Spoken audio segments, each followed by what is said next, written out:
Bonjour mon petit sorcier, today we have got a multilanguage video, así que activate los subtítulos. Y vamos a criticar el oráculo Les Messagers d'Égypte de Gilead. Esta reseña va a estar dividida en 3 secciones. Por un lado, la evaluación del aspecto artístico de las cartas. Por otro, qué tal está el libro, los aciertos y los errores. Y por último, el plano espiritual, para qué tipo de personas recomiendo el uso de esta baraja. Comenzando con el análisis de las cartas, comprobamos cómo estas tienen una fuerza visual impactante, lo cual se debe a 2 cosas que podemos apreciar a simple vista. El primero, que el artista no tiene miedo en usar azules, rojos, verdes, toda clase de colores. Las barajas egipcias a las que estamos acostumbrados pecan de abusar de los tonos terracota, mientras aquí Iliad no tiene problema en hacer toda una explosión que deslumbra los ojos y nos deja impresionados nada más cogemos la baraja.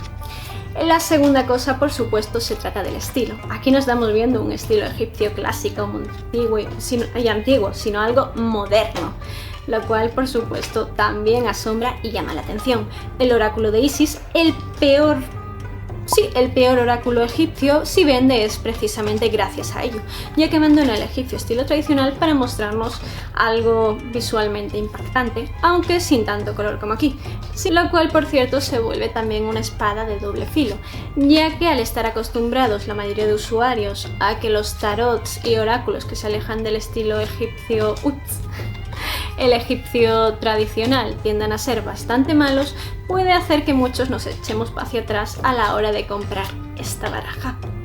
Sin embargo, he querido arriesgarme y bueno, aquí estamos haciendo esta reseña.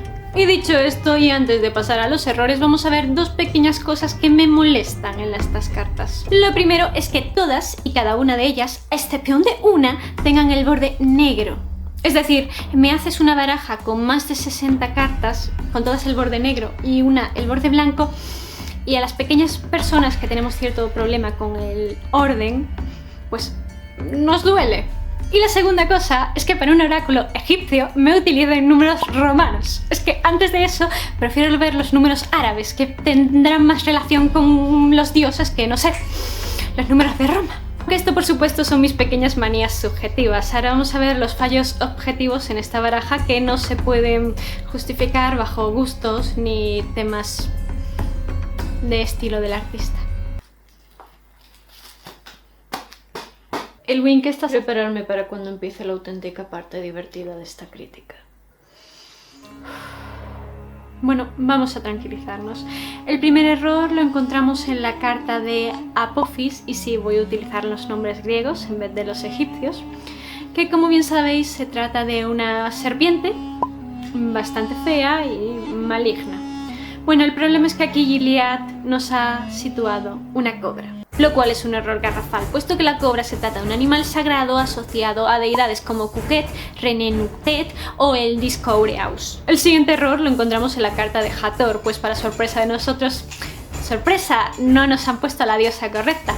Para serlo tendría que tener cabeza de vaca. Al tener cabeza humana y el disco solar, se trata de Hathor Isis, es decir, una asimilación entre ambas diosas. Y no, brujitos míos, no es lo mismo. Es como comparar a Cell Imperfecto con el Androide 17 y decir que son la misma entidad, o a Mickey y Amuleto Espada. Me he pasado de friki, ¿verdad? Eso depende. ¿Quieres añadir alguna referencia más al Señor de los Anillos o a Star Trek? Bueno, ya os haré un tema para hablar de esto de las asimilaciones, pero prosiguiendo, en la carta de Isis encontramos exactamente el mismo fallo. Al tener un disco solar no se trata de Isis, sino de Hathor Isis. Para ser Isis tendría que tener el trono en su cabeza. Y para terminar, pero no por ello menos ser importante, el último error en esta baraja lo encontramos en todas y cada una de las diosas, ya que estas tienen la piel de un color tostado. En el caso de los dioses no supone un problema, ya que el ideal de belleza masculina del antiguo Egipto se trataba precisamente de eso, de una piel bien bronceada. Pero en el caso de las mujeres, lo primordial, lo más importante, lo que las hacía bellas era un tono lo más blanco posible. Por tanto, el encontrar diosas con unos tonos tan marrones choca bastante con el estilo al que estas deidades les gustaba ser representadas. Y una vez comentado esto, pasemos al libro, el cual para nuestro deleite y maravilla está completamente a color y viene en un estuche, pero no un estuche tonto, sino uno Bueno, esto resiste a lo que sea, pero vamos a lo que estáis deseando, que es que corra la sangre, porque os conozco y suele ser un poquito morbositos en este canal. Sin embargo, lamento deciros que aquí la autora no nos ha mezclado aliens, chakras, poderes femeninos ancestrales y todo lo demás con la mitología egipcia. Pero, porque siempre hay un pero, el problema es que aquí Liat, pues, aunque estudió, profundizó y ha conseguido realizar un gran libro, utilizó fuentes griegas. Cosa que cualquier egiptólogo, historiador o persona en sus cabales daría por correcta. Y ahora os voy a mostrar algunos ejemplos que muestran que efectivamente esta chica se puso a estudiar, pero que cogió fuentes griegas en vez de egipcias. El primero lo encontramos en la página de Anubis, el protector del mundo subterráneo. Aunque efectivamente en las fuentes griegas se nos presenta a Anubis como el guía de la Duat, es decir, el inframundo, en la mitología egipcia encontramos que la Duat se encuentra por encima de nuestras cabezas. Bastet nos señala lo siguiente: el patrone les actividades festives, honor les art et incite les hommes a vivre des plaisirs sensuels de la nature humaine. El problema es que estas características jamás se le atribuyeron en Egipto. Esto vino posteriormente con la asimilación griega con Atenea, de lo cual ya hablé anteriormente en un vídeo. Con Hathor la encontramos presentada como una diosa de la ebriedad y de los placeres sexuales, cosa que, bueno, ha sucedido lo mismo que con Bastet. Avanzando encontramos que a Heka se nos presenta como el dios de la magia, lo cual es correcto y hay que agradecer que no nos pongan aquí que Isis se trata de la diosa de la magia, cuando ya es Uerehekau, es decir, grande en magia pero no diosa de la magia. El problema es que nos presentan a Heka como el dios de la magia blanca. En el antiguo Egipto existía el Sia, el Hou y el Heka, es decir, el pensamiento, la palabra y la magia. No existía el concepto de magia buena o magia mala. No existía la magia blanca o magia negra, existía el Heka, lo cual podía ser de diversas formas según cómo lo utilizase el mago.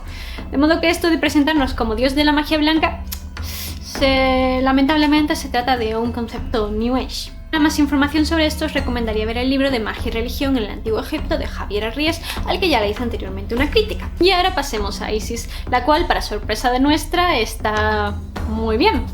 Bueno, muy bien no, está perfecta. Perfecta si hablamos de la Isis romana, no de la Isis egipcia, ya que a Set se parece a la Isis romana lo que yo a Helena de Troya. ¿Llamadas? Me refería a la otra Helena.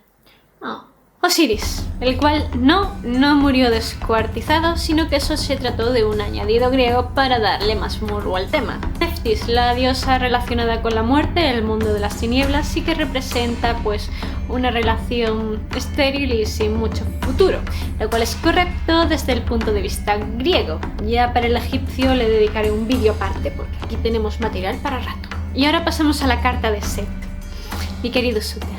Bueno, hasta aquí, como veis, he mantenido una...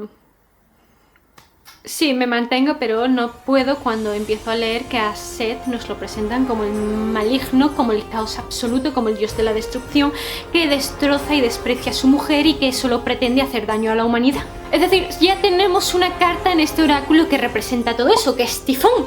¿Por qué a Suter me hacen esto cuando ya sabemos que el motivo por el que está tan mal vista su imagen fue porque los griegos lo asociaron con Tifón? Es decir, este dios también tiene aspectos positivos y muy positivos, como que ayuda al faraón a practicar con su arco para que defienda las fronteras de Egipto, que ayuda a la gente que se pierde en el desierto para que encuentre el camino. Y nada, que nos siguen dando con todo oráculo que Set es la encarnación del mal absoluto. Mató a su hermano, no vamos a negar eso, pero bueno, todos cometemos algún que otro error en la vida. Y por cierto, ¿sabéis quién lo ayudó? ¿Sabéis quién le dio ese brillante consejo de oye, ¿y si matamos a Osiris? Tot. Podéis verlo en los textos de las pirámides. Pero eso bien que se lo callen nuestros amiguitos griegos, porque como querían asimilarlo con Hermes Mercurio, como se llamase esa deidad, pues total, hay que pintarlo bien. Y con esto podemos concluir que Los Mensajeros de Egipto se trata del mejor oráculo egipcio que hemos visto hasta la fecha en el canal. Porque si lo único que le puede echar mi hermana encima es que se ha utilizado el prisma griego en vez del que a ella le gusta, es porque es una obra maestra. Eso no tiene ni puñetera idea de francés después de 6 años estudiándolo. No como yo, que soy una experta en la materia. Respecto a quién les recomendaría estas cartas, sería alguna persona que quiera empezar a conectar con los dioses egipcios y hablar con estas deidades a través de ellas como oráculo. Es decir, primero se llama a la deidad y se le pregunta su opinión sobre tal tema, se baraja y se lee el resultado. Por supuesto, si invocas a otra deidad, las cartas van a dar una respuesta completamente distinta, ya que no se estaría utilizando como una lectura habitual de futuro, sino pidiendo consejos u opiniones. No sé si la autora lo diseñó con esta idea en mente, o puede que sí, ya que la baraja se llama Los mensajes de Egipto, pero si es como yo, os recomiendo utilizarla. Y por cierto, si vais a poneros a ahorrar para comprar el oráculo cuando salga en inglés dentro de un año, no olvidéis reservar un montoncito para el griego, que me da que eso sí que va a ser bueno.